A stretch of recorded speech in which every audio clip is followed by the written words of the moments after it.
Alright, so we're handling the install of the Eibach rear sway bar. Here's the stock. That bolt right there for the sway bar mount is 13 mil. 16 mil on the nut for the end link. And obviously you got the same thing on the other side.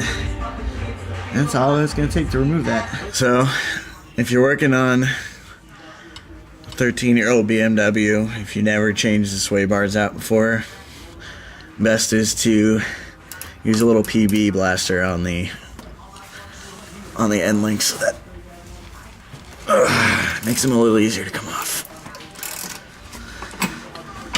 Alright, another thing I forgot to mention is there's a flat on the other side of the sway bar, so you got to put a 16 mil wrench on that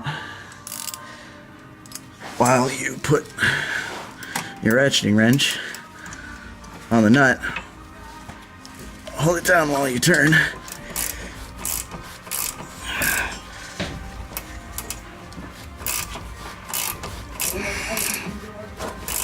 Alright, now that you've done the other side, end link,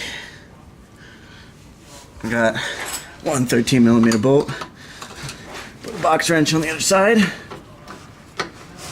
Get your 13mm socket. Go to town.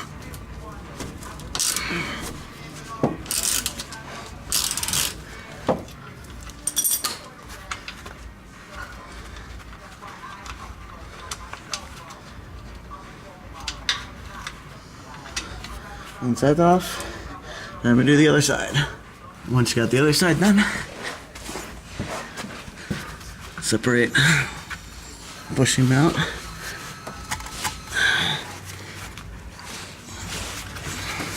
Pull everything back. There's a little tab where the sway bar mount hooks in. You twist those back, everything will come off. And you just slide everything out towards one side, because you gotta thread it behind the exhaust. And we're out. Comparison of the Eibach unit in red with its poly bushings and the stock sway bar, stock rubber bushings. Before you install the bushings, use some white lithium grease. Grease those bushings. And then just transfer the stock mounts over and get ready to install in the car. We got these stock mounting tabs slipped on over the bushings. Make sure you lube up the bushings with the grease before you slip them on, because they go over the split in the bushing. Now we're ready to put them in the car. Alright, once you got one side in and threaded, and the mount threaded in, I'm going to do it to the other side.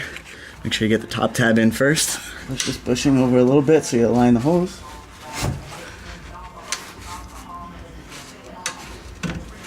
You can thread the bolt in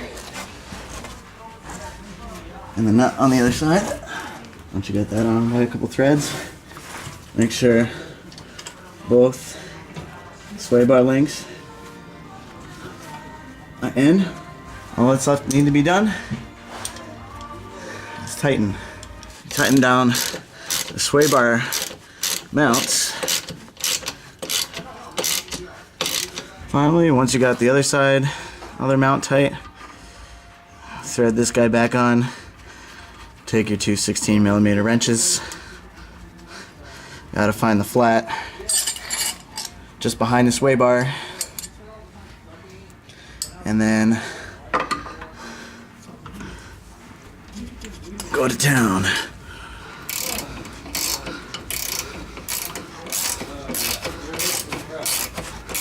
Click. God, I think I was in a real heavy sway bar. I would have just hurt my foot. That's cute.